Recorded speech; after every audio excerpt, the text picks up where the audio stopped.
Now we're going to put the frame together so that we can start assembling all the other parts.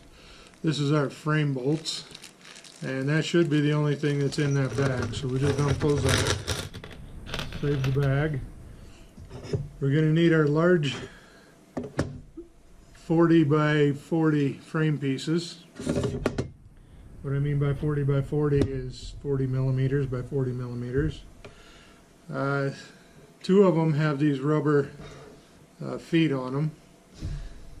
That's the way they came, so I just left those on. Normally you'd have to add those later at the end of your build. We're going to take one and set on the left side and one and put on the right side.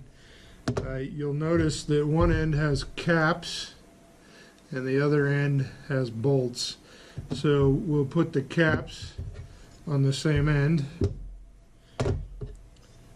This is our center rail, and this is the rail that goes between the two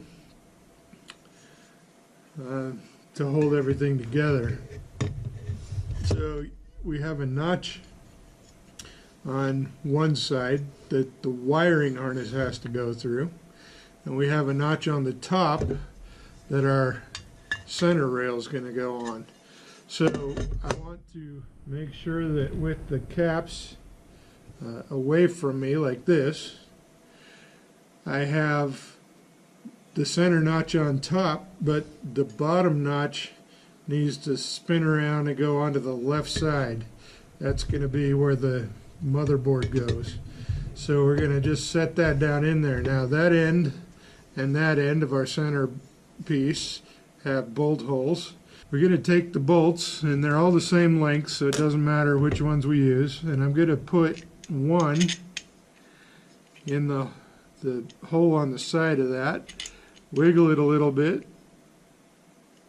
Oh, I just discovered something. You'll notice on this side we have some cutaways. In other words, the head of the bolt needs to go there because that's been machined away, so we can get a wrench in there. So that would actually be our left one, and then our right one has the same thing over on that side. So I'm going to put a bolt in here,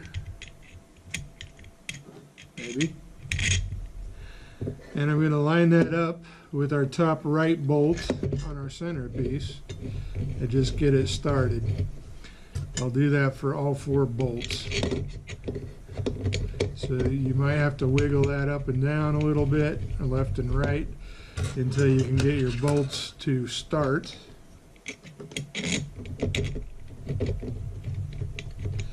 And make sure that you can turn them several turns by hand. If not, then you're probably cross-threading, and we don't want to do that, or it'll bugger the threads. Causes lots of grief later. Alright, then I'm going to spin this whole thing around to do the same for the other side.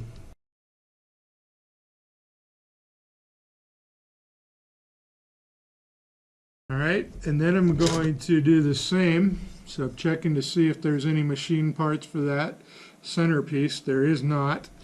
I'm going to turn this whole frame around again so that it'll be sitting with the motherboard on this side, and I'm going to lay our bed part. So this is what the bed rides on. I'm going to do the same thing. I'm going to do something similar here. I'm going to tilt this up, get one bolt started, and then I want the longer, this isn't divided exactly in half. I want the longer portion to face me. So I'll get one started, kind of get it in the groove and get it started there.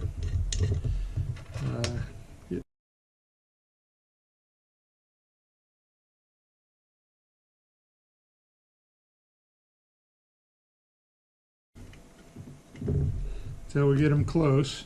Then I'm going to use the short side because I get more leverage pulling on the long handle. I'm just going to pull those around and snug those down pretty good. Now this is just for the center. Do not tighten them yet for the end pieces.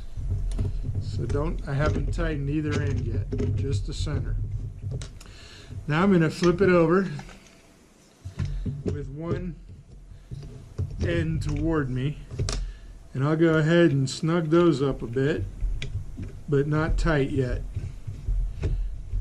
The reason we do that is because we need to make sure this whole platform is flat so that it doesn't jog back and forth, or I guess what's the word I'm thinking of? Rock, like a rocking chair when it's printing, because that'll throw off our prints and our printer accuracy. So I'll keep going. I'm going to get these ones fairly snug. I'm not cranking down on them all the way yet. So with it snug like that, I want to just kind of push down, make sure this surface here is flush with this surface here, and then go ahead and snug them down a little more. In fact, I'll probably just go ahead and tighten these up nice and tight. So I use the short side again. I'm not trying to strip out the threads, I just want to get it snug. So kind of get it snugged down. Now with this side finished, nice and tight, we're going to spin this around the other way now and snug these up just like we did the other side, but not tight yet. We want to leave enough slack that we can adjust just a little. So I'm just going to snug these up. This is kind of the most important side, because if you don't get this right, it won't be level, and then it's going to teeter-totter as it prints. Alright, so I get them snug and then back them off about 1/4 of a turn, just so that it's close but not quite there. Now I want to make sure I'm on a nice flat surface, and I'm going to push down on the whole thing. Okay, and these ones that are loose are going to allow me to adjust. We want them smooth here, but if I'm pushing down on it, it's going to compensate for any tilt that it has. Then I'll go ahead and snug them up nice and tight.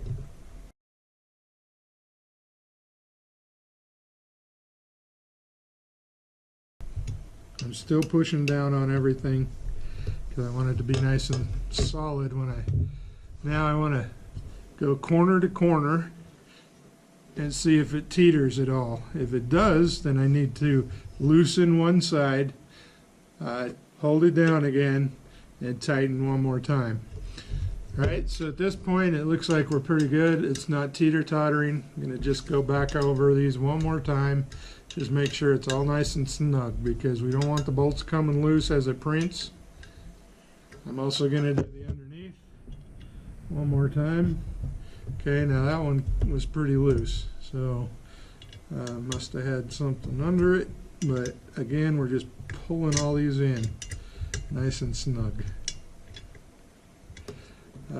These bolts have a washer on the head, which is kind of a lock washer, and we want to tighten those enough to get that to lock washer down and keep it from coming loose. That's one of the complaints that people have had, is that the bolts come loose or are loose when they get here in the kit, and then it causes inaccuracies later. So hit them all again, then I'll flip this side over, hit it one more time.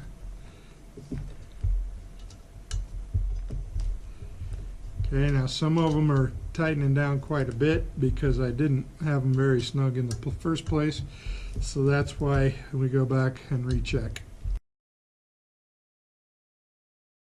When they start getting pretty hard to turn, then you know you're pretty close.